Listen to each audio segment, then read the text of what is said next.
بسم اللہ الرحمن الرحیم۔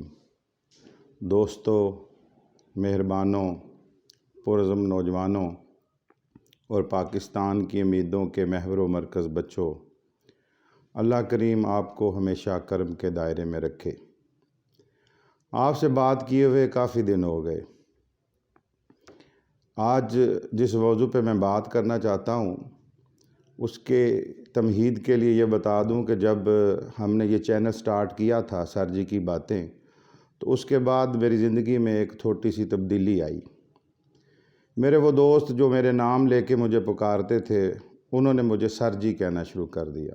میں نے بہت وضاحتیں دیں کہ بھائی میں سر جی نہیں ہوں، میں تو سر جی جو میری زندگی میں مختلف آئے ہیں، چاہے وہ 5 سال کا بچہ ہے، چاہے وہ میرے والد سر جی حق نواز ہیں، کچھ بزرگان دین ہیں، اور زندگی کے موڑ پر کوئی بھی ایسا شخص جس نے مجھے زندگی کے متعلق کوئی سبق بتایا، کوئی ایسی بات بتائی جس نے میری زندگی کو تبدیل کیا، وہ میرے سر جی ہیں۔ تو ان لوگوں کی یادوں کو لے کر میں سر جی کی باتیں کرتا ہوں، لیکن یہ دوستوں کی محبت پیار، شاگردوں کی محبت پیار کہ انہوں نے مجھے سر جی کہنا شروع کر دیا۔ تو ایسے ہی ایک میرے اسٹوڈنٹ ہیں عثمان شبیر، سرگودا کے ایک نوائی گاؤں 22 چک بلوال کے پاس رہتے ہیں۔ وہ چھوٹے میٹرک کرنے کے بعد میرے پاس ضیاء القرآن اسکول میں آئے، اور یتیم بچے تھے اور غریب گھر سے تعلق رکھتے تھے، پڑھنے کا بہت شوق تھا۔ تو انہوں نے جو ہے وہ یہ کہا کہ سر میں پڑھنا چاہتا ہوں اور میرے پاس رہائش بھی نہیں ہے۔ تو میں نے انہیں اسکول میں ہی وہاں پہ رہائش دے دی، اور انہوں نے میرے پاس رہ کر ہی وہاں پر ایف اے کیا، پھر اس کے بعد بی اے کیا، پھر وہ میرے اسکول میں اکاؤنٹنٹ ہو گئے وہاں پہ، پھر اس کے پاس انہوں نے میرے پاس ہی ایم اے اردو کر لیا، اور اب ماشاءاللہ وہ اپنے گاؤں میں جو پرائمری اسکول ہے اس میں ہیڈ ماسٹر ہیں اور بچوں کی بہت خدمت کر رہے ہیں۔ تو عثمان شبیر مجھے ملنے آئے اور انہوں نے پھر مجھے سر جی کہا، تو میں نے پھر وہی وضاحت دینی شروع کر دی کہ عثمان بچے، میں تو سر جی نہیں ہوں، میں تو وہ بابا جی نور خان صاحب کا ذکر کرتا ہوں، وہ میرے سر جی ہیں، صاحبزادہ عبدالرسول صاحب کا ذکر کرتا ہوں، وہ سر جی ہیں، اور بہت سارے ایسے سر جی جو ہماری زندگی کو تبدیل کر دیتے ہیں، ان کا ذکر کرتا ہوں، اور اس لیے کرتا ہوں تاکہ میں اپنا فرض ادا کرتے ہوئے اپنے پاکستان کے پیارے بچوں کی زندگی میں کچھ تبدیلی لے کے آؤں، کچھ ان میں مثبت سوچ لے کر آؤں۔ لیکن عثمان شبیر جو ہے وہ اپنی ضد پہ قائم تھا۔ اس نے کہا سر آپ ہمارے لیے تو سر جی ہیں، ہم تو آپ کی باتوں کو سن کر ہم نے اپنی زندگی میں بہت کچھ سیکھا ہے۔ میں نے کہا وہ آپ کے لیے تو ہوں، لیکن میں اپنے لیے تو نہیں ہوں۔ اس نے ایک بڑا عجیب سوال کر دیا۔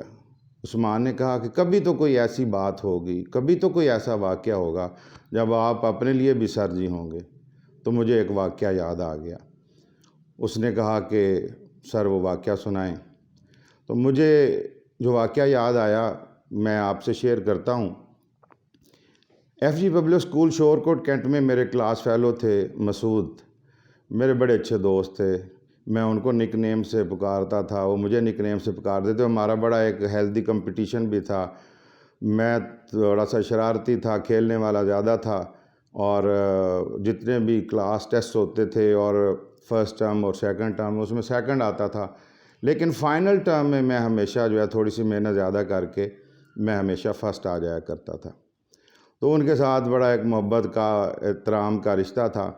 پھر جب والد صاحب کی F G public school Shorkot سے کینٹ سے جو ہے ٹرانسفر ہو گئی اور وہ کھاریاں کینٹ چلے گئے، تو ہمارا رابطہ ختم ہو گیا۔ اس زمانے میں سیل فون نہیں تھے، فیس بک نہیں تھی، تو رابطے بڑے کم ہوا کرتے تھے۔ بہت دنوں کے بعد، آج سے 2 سال پہلے، مسعود بھائی کا مجھے ٹیلی فون آیا، بڑی بے تکلف آواز تھی، اور انہوں نے مجھے فون پہ کہا کہ مجھے پہچانا ہے۔ تو میں نے ظاہر ہے کہا کہ نہیں بھئی آپ کی تصویر تو فون پہ نہیں آ رہی، آواز میں بہت محبت ہے۔ تو انہوں نے بتایا کہ میں شورکوٹ کینٹ میں آپ کا کلاس فیلو ہوں مسعود۔ تو بڑی مزہ آیا، بڑی خوبصورت باتیں کی۔ تو اس میں اس نے مسعود بھائی نے مجھے کہا کہ سر جی حق نواز کا ہمیں پتہ چلا کہ ان کی ڈیتھ ہو گئی تھی 90 میں، آپ چھوٹے تھے، 20 سال کے تھے۔ اور پھر ان کی باتیں کرنے لگ پڑے۔ میری زندگی کا یہ عام واقعہ ہے کہ کوئی بھی جو ہے وہ سر جی حق نواز کا 70 سال کی عمر کا کوئی ایسا ملتا ہے اسٹوڈنٹ جو کہ پھر ان کی باتوں میں جو ہے وہ اتنا محو ہو جاتا ہے کہ ہم پرانے دور میں چلے جاتے ہیں۔ انہی باتیں کرتے کرتے مسعود بھائی نے مجھ سے سوال کیا کہ آنٹی کا کیا حال ہے، اور وہ تھوڑا دیر رک گئے۔ ظاہر ہے وہ کچھ تجسس تھا کہ ان کی کیفیت کیا ہے، ان کو نہیں معلوم تھا کہ آنٹی کا سٹیٹس کیا ہے۔ میری والدہ جو ہیں وہ بھی ان سارے جو میرے کلاس فیلوز ہوتے تھے ان کے لیے بڑی ایک مہربان خاتون تھیں، اس لیے بھی کہ پرنسپل ریزیڈنس جو ہوتی ہے وہ اسکول پریمسز میں ہی ہوا کرتی تھی۔ ایف جی پبلک اسکول شور کوٹ کینٹ میں بھی ایسا ہوتا تھا، تو یہ بچے مجھے ملنے چھٹی کے ٹائم کے بعد بھی آیا کرتے تھے، شام کو ہم مل کے بھی کھیلا کرتے تھے، اور پھر اسکول کے ٹیچرز بھی جو ہے اکثر پانی منگوانے کے لیے ٹھنڈا، یا ہمارے گھر سے لسی منگوانے کے لیے والد صاحب نے گائے رکھی ہوئی تھی تو وہ ان بچوں کو بھیجتے تھے، تو پھر امی سے بڑا ان کا انٹریکشن ہوا کرتا تھا۔ تو جب مسعود بھائی نے یہ سوال کیا کہ آنٹی، تو مجھے اس کے لہجے کے تجسس سے پتہ چل گیا کہ وہ ان کے بارے میں جاننا چاہتے ہیں، تو میں نے کہا الحمدللہ وہ حیات ہیں۔ تو انہوں نے کہا شکر ہے، ان کی صحت کیسی ہے؟ میں نے بتایا کہ اچھی ہے، اب ایج ریلیٹڈ پرابلمز ہوتے ہیں، اللہ تعالیٰ ان کو صحت کاملہ عطا فرمائے، وہ کچھ پرابلمز رہتے ہیں۔ تو مسعود بھائی نے اگلا سوال کیا کہ آنٹی تمہارے پاس رہتی ہیں؟ تو میرے منہ سے نکل گیا کہ نہیں، میرے پاس نہیں رہتی۔ تو اس نے ازیوم کیا اور پھر کہا کہ وہ پھر چھوٹے بھائی عدیل حق کے پاس رہتی ہیں، سنا ہے وہ لاہور ہوتا ہے۔ میں نے کہا نہیں، ان کے پاس بھی نہیں رہتی۔ تو اب پھر مسعود بھائی نے سوال کیا کہ پھر تو وہ ضرور ایک آپ کا سب سے چھوٹا بھائی ہم نے سنا تھا نبیل حق ہے، تو اس کے پاس ہوتی ہیں؟ تو میں کہا نہیں، میری امی ان کے پاس بھی نہیں ہوتی۔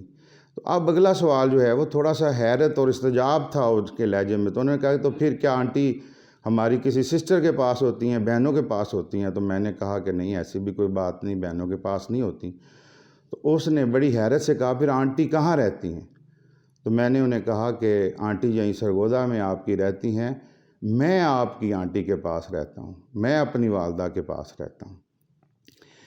تو ایک دم مسعود بھائی نے کہا اللہ اکبر، اور پھر اس کے بعد انہوں نے کہا کہ آج ایک ایجوکیشن کے بندے سے اور اکیڈیمکس کے بندے سے بات کی ہے تو میرا ویژن اتنا کلیئر ہو گیا ہے کہ ہم کتنی آسانی سے کہہ دیتے ہیں کہ میرے ابو میرے پاس رہتے ہیں، میری امی میرے پاس رہتی ہیں۔ تو آج کے بعد میں ایسا جو ہے کبھی بھی جملہ نہیں کہوں گا۔ دوستو، میں یہ کیسے تصور کر سکتا ہوں، اور کوئی ایسا کون سا لمحہ ڈھونڈ سکتا ہوں جس میں کہوں کہ اس لمحے میں نے اپنی امی کے پاس رہنا چھوڑ دیا اور پھر میری امی جو ہیں وہ میرے پاس رہنے لگ پڑیں۔ جب میں چھوٹا سا تھا تو اپنے دودھ کے لیے، فیڈر کے لیے ان کے جو ہے وہ ٹانگوں سے لپٹ جایا کرتا تھا، میں تو اپنی ماں کے پاس رہتا تھا۔ پھر جب اسکول گوئنگ ہوئے تو پھر اپنی اسکول سے آنے کے بعد چھوٹا سا برتن اٹھا کے، ہم تو اس کو پنجابی زبان میں کولی کہتے ہیں، ایک چھوٹی سی سالن کی پلیٹ، ایک جو ہے سالن لے کے ان کی چولہے کے پاس بیٹھ جانا، اور پھر انہوں نے ہانڈی میں سے جو ہے وہ کوئی ہمیں سالن دینا، بوٹی نکال کے، اور اپنا آلو دینا، اور دیکھنا کہ شوق سے کھا رہا ہے تو اپنے حصے کا بھی دینا۔ تو اس وقت بھی میں اپنی ماں کے پاس رہتا تھا۔ اور اس کے بعد جب وہ ہمیں اسکول سے محبت سے اسکول کے لیے تیار کرتی تھیں، کنگھی کرتی تھیں، آنکھوں میں سرما ڈالتی تھیں اور ہمیں نہلاتی تھیں، ہمارا منہ دھلاتی تھیں، تو اس وقت بھی میں اپنی ماں کے پاس رہتا تھا۔ آپ سب کے ساتھ بھی ایسا ہوا۔ سراج فیصل خان ایک بڑے اچھے شاعر ہیں، میرے لیے تو وہ سر جی ہیں۔ ان کا ایک شعر ہے، کتابوں سے نکل کر تتلیاں غزلیں سناتی ہیں، کتابوں سے نکل کر تتلیاں غزلیں سناتی ہیں، ٹفن رکھتی ہے میری ماں تو بستہ مسکراتا ہے۔ تو ہم ایسے ہی مسکراتے ہوئے اسکول جاتے تھے، تو سارے اپنی ماؤں کے پاس رہتے تھے۔ پھر والد صاحب کی ڈیتھ ہو گئی، جو پینشن تھی والدہ کی اس میں ہم سب بہن بھائیوں نے گزارا کیا، کچھ ہم نے اپنا ساتھ کبھی ٹیوشن پڑھا کر دینا شروع کیا، تو اپنی والدہ کے ساتھ ہی رہتے تھے۔ پھر کہیں میری نوکری لگ گئی، تنخواہ آ گئی، تو کیا وہ کوئی ایسا لمحہ آ گیا کہ جس میں کہوں کہ آج یہ وہ لمحہ ہے، آج وہ دن ہے جس کے بعد میری ماں میرے پاس رہنے لگ پڑی ہے۔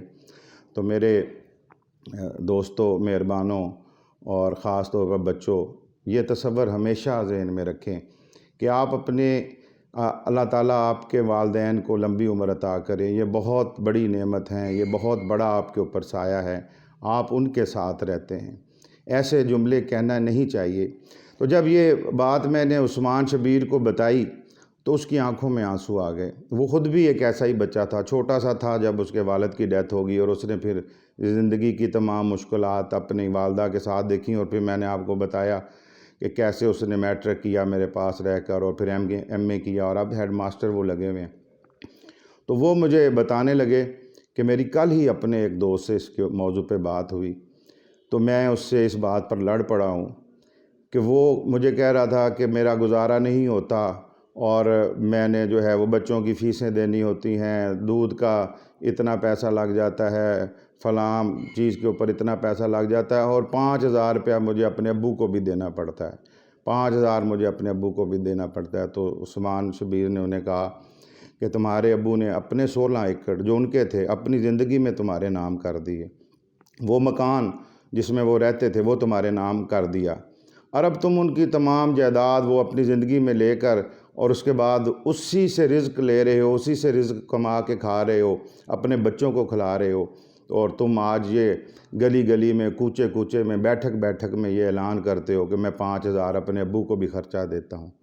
تو میرے پیارے بچوں، یہ آج کا میں آپ کو میسج دینا چاہتا ہوں کہ جب آپ ماں باپ کے حوالے سے بات کریں تو انتہائی ادب اور احترام سے اس رشتے کی نزاکت کو سمجھتے ہوئے بات کریں۔ اس موضوع پر میں مزید بات کروں گا، آج کے لیے میں اتنا ہی کہتا ہوں کہ اللہ تعالیٰ آپ کے والدین کا سایہ آپ کے سر پر قائم رکھے، اور جن کے والدین اس دنیا سے جا چکے ہیں اللہ تعالیٰ ان کے اوپر رحمتوں، برکتوں، وسعتوں کا نزول فرمائے، اور ان کو جنت میں اعلیٰ مقام عطا فرمائے۔ وہ چلے بھی جاتے ہیں تو ہم ان کی یادوں کے حصار میں رہتے ہیں۔